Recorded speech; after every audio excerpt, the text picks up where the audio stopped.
Hello friends, இப்போ நம்ம இந்த வீடியோவில் பற்றி பார்க்க போகிறோம் அப்படின்னா, கொஞ்சம் முன்னாடி வந்து ஆர்பிஐ என்ன சொல்லியிருக்காங்க அப்படின்னா, அடுத்த 3 மாதத்துக்கு வந்து எந்த லோனுக்கும் நீங்கள் இஎம்ஐ கட்ட தேவையில்லை அப்படின்ற ஒரு விஷயத்தை வந்து சொல்லியிருக்காங்க இல்லைங்களா. அதை பற்றினா ஒரு ஃபுல் டீட்டெயில் தான் நம்ம இந்த வீடியோவில் பார்க்க போகிறோம்.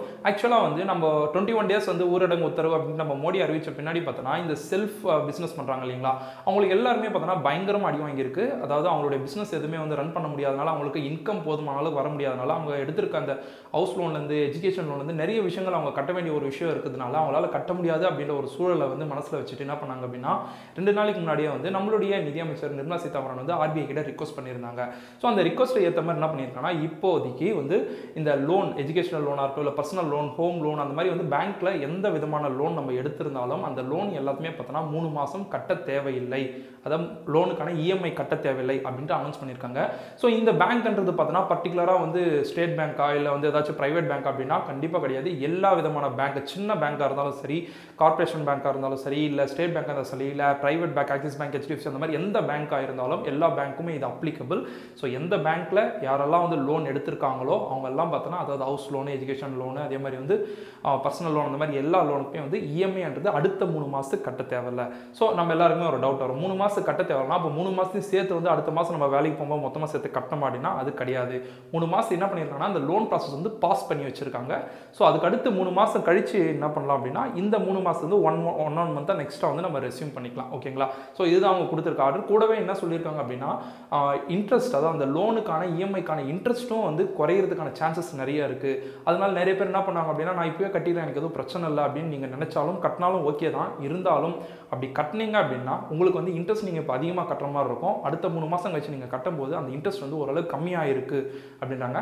ஸோ கம்மியான ஒரு இஎம்ஐ இன்ட்ரெஸ்ட்டை வந்து அடுத்த 3 மாதம் கழிச்சு நீங்கள் நெக்ஸ்ட் மந்த் அப்படின்ட்டு நீங்கள் கட்டினா போதும் அப்படின்ற ஒரு விஷயத்தை தான் வந்து ஆர்பிஐ வந்து அனௌன்ஸ் பண்ணியிருக்காங்க. ஸோ இதில் இன்னொரு விஷயம் என்ன பார்த்தோன்னா, இந்த இஎம்ஐ வந்து அடுத்த 3 மாதம் கட்ட தேவையில்லை அப்படின்னு சொன்னது பார்த்தோன்னா வெறும் லோன்ஸ்க்கு மட்டும்தான். இந்த கிரெடிட் கார்டில் வந்து நிறைய பேர் வந்து பர்ச்சேஸ் பண்ணியிருப்பாங்க, அந்த பர்ச்சேசிங்காக வந்து பே பண்ணிட்டு இருப்பாங்க தெரியுமா, அதுக்கான இஎம்ஐ வந்து அவங்க யூஸ்வலாக வந்து கட்டி தான் ஆகணும். ஸோ இது எல்லாமே பார்த்தோன்னா இந்த loans, home loan, personal loan, education loan, அந்த மாதிரியான லோனுக்கு மட்டும்தான் வந்து இஎம்ஐ பேமெண்ட் அடுத்த 3 மாதத்துக்கு கட்ட தேவையில்லை அப்படின்னு சொல்லியிருக்காங்க. ஓகேங்களா. மற்றபடி கிரெடிட் கார்ட்ஸ்க்கு இது நாட் அப்ளிகபிள். ஓகேங்களா. ஸோ இது வந்து இப்போ வரப்பட்ட ஒரு விஷயம். இதுக்கு முன்னாடி நேற்று என்ன பண்ணாங்கன்னா, நம்ம நிர்மலா சீதாராமன் வந்து ஃபைனான்ஸ் மினிஸ்டர் வந்து ஒரு குட்டி பட்ஜெட் ஒன்று போட்டாங்க. அந்த பட்ஜெட்டில் என்ன பண்ணாங்க அப்படின்னா, மேக்ஸிமம் அவங்க சொன்ன சில விஷயங்கள் எல்லாமே என்ன அப்படின்னா, நம்ம எல்லாருமே ஊரடங்கு உத்தரவு போட்டு எல்லாருமே வீட்டில் இருக்கிறவங்கலாம் என்ன பண்ணுறாங்கன்னா, நிறைய விஷயத்தை வாங்கிட்டு வந்து வீட்டில் சமைக்கிறாங்க, எல்லாமே பண்ணுறாங்க. ஆனால் வீடு இல்லாதவங்க அவங்கெல்லாம் பார்த்தோன்னா நிறைய தவிக்கிறாங்க இல்லைங்களா. அதான் அவங்களுக்கு சாப்பாடு கிடையாது, வெளியே யாராச்சும் நடமாட்டு இருந்தால் அவங்களுக்கு காசு கொடுப்பாங்க, அதான் ஹோட்டல் போனால் தானே சாப்பாடு கேட்கு, அந்த மாதிரி விஷயம்லாம் வந்து நெக்லெக்ட் பண்ணுறதுக்காக வந்து அவங்க நிறைய விஷயம் சொன்னாங்க. ஸோ அதில் ஃபர்ஸ்ட் ஆஃப் ஆல் வந்து நமக்கு எல்லாத்துக்குமே ஃபேவராக இருக்கிறது மாதிரி வந்து இன்டர்நெட் வந்து ஃப்ரீ, அதாவது 1 டேக்கு வந்து 5 GB இன்டர்நெட் ஃப்ரீ அப்படின்னு இருக்காங்க. ஸோ இது எந்த நெட்வொர்க்கில் கிடைக்கும் அப்படின்னு பார்த்தோன்னா பிஎஸ்என்எல்ல மட்டும், ஏன்னா அதுதான் வந்து கவர்மெண்ட் நெட்வொர்க். ஸோ அந்த பிஎஸ்என்எல்ல மட்டும் வந்து ஒரு நாளைக்கு 5 GB அப்படின்றது கிடைக்கும். ஸோ இது யாருக்கெல்லாம் அப்ளிகபிள்னா, ஆல்ரெடி பிஎஸ்என்எல் யூஸ் பண்ணுற அந்த சப்ஸ்கிரைபர்ஸ் எல்லாருக்குமே அப்ளிகபிள் தான். ஓகேங்களா. ஸோ இனிமேல் நீங்கள் நியூவாக யூஸ் பண்ண அப்படின்னா கூட நீங்கள் அந்த ரூட்டரை மட்டும் நீங்கள் வாங்கிட்டா போதும், மற்றபடி வந்து நீங்கள் பே பண்ண தேவையில்லை. அடுத்த 3 மாதத்துக்கு வந்து 5 GB வரையும் ஃப்ரீ அப்படின்ற மாதிரி வந்து சொல்லியிருக்காங்க. ஓகேங்களா. அதுக்கடுத்து ஃபுட் அப்படின்றது பார்த்தோம் அப்படின்னா, இந்த ரேஷன் கடையில் வந்து அடிஷ்னலாக வந்து 5 கிலோ அரிசி இல்லை கோதுமை அந்த மாதிரி வந்து ஃப்ரீயாக கொடுக்குற மாதிரி வந்து சொல்லியிருக்காங்க. இந்த மாதிரி குட்டி குட்டியான விஷயங்கள் எல்லாத்தையுமே வந்து அவங்க சொல்லியிருக்காங்க. அது எல்லாமே நமக்கு ஃபேவராக இருக்க மாதிரி. அதே மாதிரி தான் நம்ம ஸ்டேட் கவர்மெண்ட்ல என்ன பண்ணாங்க அப்படின்னா, அம்மா ஹோட்டல் அப்படின்ட்டு ஒரு ஹோட்டல் இருக்குது இல்லைங்களா, அந்த ஹோட்டல் வந்து எப்போவுமே சாப்பாடு இருக்கும். ஸோ யாரெல்லாம் வந்து சாப்பிட முடியாதனால அவங்களாம் ஃப்ரீயாக போய் சாப்பிடலாம். இதுக்கு முன்னாடி வந்து ஒரு இட்லி 1 ரூபாய் அப்படின்ற மாதிரி ஒரு சம் ப்ரைஸில் வந்து வித்துட்டு இருந்தாங்க. ஸோ இனிமேல் அந்த ப்ரைஸ் வந்து கிடையாது. ஸோ எல்லாருமே ஃப்ரீயாக போய் சாப்பிடலாம். இந்த பிளாட்ஃபார்மில் இருக்கவங்க, ரோடோரமாக இருக்கவங்க எல்லாம் வந்து சாப்பாடு தவிக்காமல் அங்கே போய் சாப்பிடலாம் அப்படின்ற ஒரு சிஸ்டம் கொண்டு வந்திருக்காங்க. அதே மாதிரி வழியில் போகிறவங்க நீங்கள் யாராச்சும் சமைச்ச உணவு எதுவுமே கொடுக்குறதா கண்டிப்பாக அது கொடுக்காதீங்க, அதுபோல் சமைக்கிறது தேவையானதா பொருள்கள் கொடுங்க அப்படின்ற மாதிரி அவங்க சொல்லியிருக்காங்க. அது மட்டும் இல்லாமல் ரேஷன் எல்லாம் பார்த்தோன்னா ஒரு குடும்பத்துக்கு வந்து 1000 rupees அப்படின்ற மாதிரி சொல்லியிருக்காங்க. அதே மாதிரி ரேஷன் பொருட்கள் எல்லாமே பார்த்தோன்னா ஏப்ரல் மாதத்துக்கானது வந்து இலவசமாக கிடைக்கும் அப்படின்ற மாதிரி சொல்லியிருக்காங்க.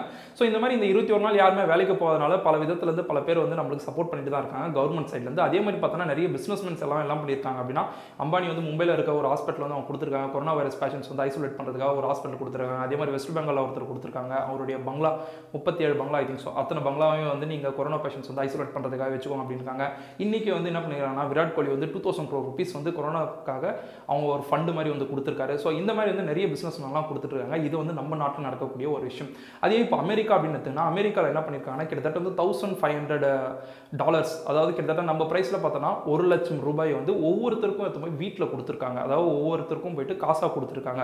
ஸோ இப்போ நம்ம யோசிச்சு பார்க்கலாம், நம்ம நாட்டில் இந்த மாதிரி காசாக கொடுக்கலாமே அப்படின்ட்டு. ஆனால் நம்ம நாட்டில் இந்த மாதிரி காசை கொடுத்தோம் அப்படின்னா என்ன ஆகும் அப்படின்னா, நம்ம அந்த காசை செலவு பண்ணுறதுக்காக வந்து பல இடத்த தேடி போகும்போது எல்லாமே 144 இருந்தாலும் நம்மளால் அந்த தேவையான பொருட்களை வாங்க முடியாதுன்ற ஒரு காரணத்தினால தான் நமக்கு என்ன தேவையோ அதை வந்து அவங்க வந்து ஃப்ரீயாக கொடுக்குறாங்க. அப்படி இல்லைனா அந்த ரேஷன் கடை மூலமாக அந்த மாதிரி வந்து கொடுத்துட்ருக்காங்க. இதே வந்து அந்த இடத்துல என்ன பண்ணுறாங்க அப்படின்னா காசாக கொடுக்குறாங்க. அவங்களுடைய தாட் காசாக கொடுக்குறதுக்கு காரணம் என்ன அப்படின்னு பார்த்தோம்னா, காசாக கொடுத்தோம் அப்படின்னா அந்த காசில் போய்ட்டு நிறைய பையர்ஸ் கிட்ட அவங்க வாங்கும்போது அந்த பையர்ஸ் என்ன பண்ணுவாங்கன்னா இந்த காசை வச்சுட்டு அவங்க கொஞ்சம் வந்து அவங்க பிஸ்னஸ் கொஞ்சம் டெவலப் ஆகலை அப்படின்ற மாதிரி, அந்த எக்கனாமிக் ட்ராப் ஆகக்கூடாது அப்படின்ற மாதிரி அவங்க பண்ணுறாங்க. இந்த பொருட்கள் தேக்க நிலை அதெல்லாம் சொல்லுவாங்க. அதுக்காக அமெரிக்கா அந்த மாதிரி பண்ணுது.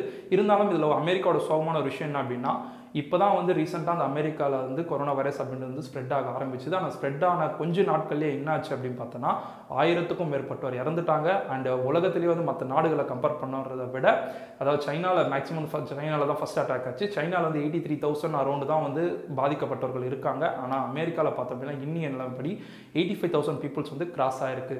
ஸோ இந்த நிலைமை வந்து கிட்டத்தட்ட வந்து 38 crores மக்கள் தொகை கொண்ட ஒரு நாடான ஒரு அமெரிக்காவுக்கு இந்த நிலைமைனா 138 crores ப்ளஸில் இருக்க நம்ம இந்தியாவுக்கு என்ன நிலைமை வரும் அப்படின்றத வந்து நம்ம கொஞ்சம் ப்ரிகாஷனாக எடுத்துகிட்டு தான் வந்து என்ன பண்ணியிருக்காங்க அப்படின்னா இந்த 21 நாள் தடை அப்படின்ற ஒரு விஷயத்தை வந்து கொடுத்துருக்காங்க.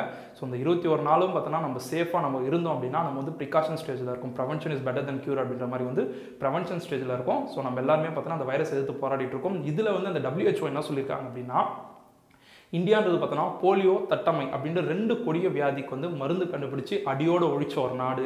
அந்த நாட்டுக்கு பார்த்தோன்னா கொரோனா அப்படின்றது ஒரு மேட்ரே கிடையாது. ஸோ இந்த 2 நோயை எப்படி அவங்க அழிச்சாங்களோ அதே மாதிரி இந்த கொரோனா அப்படின்ற ஒரு நோய்க்கும் பார்த்தோம் அப்படின்னா அங்கே இருக்கிற டாக்டர்ஸ் கண்டிப்பாக ஒரு மாற்று மருந்து ஆன்டிபயோட்டிக் கண்டுபிடிச்சி அதை அழிப்பாங்க அப்படின்ட்டு வந்து அவங்க ஒரு நம்பிக்கையோடு அவங்க இருக்காங்க. ஸோ அந்த நம்பிக்கையை நம்ம டாக்டர்ஸ் காப்பாற்றுவாங்க அப்படின்ற ஒரு நம்பிக்கையோடு நம்ம இருப்போம். அந்த முடிஞ்ச அளவுக்கு நம்மளும் அவங்களுக்கு வந்து சப்போர்ட் பண்ணுவோம். வீட்டிலேயே இருந்துட்டு ரொம்ப சேஃபாக இருந்துட்டு யார் கூடயுமே வந்து சோஷியல் கான்டாக்ட் வந்து ரொம்ப க்ளோஸராக இல்லாமல் நம்ம பார்த்துப்போம். ஓகேங்களா? அண்ட் வேற ஒரு வீடியோவில் வேற ஒரு யூஸ்ஃபுல்லான இன்ட்ரெஸ்டிங்கான இன்ஃபர்மேஷன் மீட் பண்ணுறதுக்கு stay tuned, take care, by.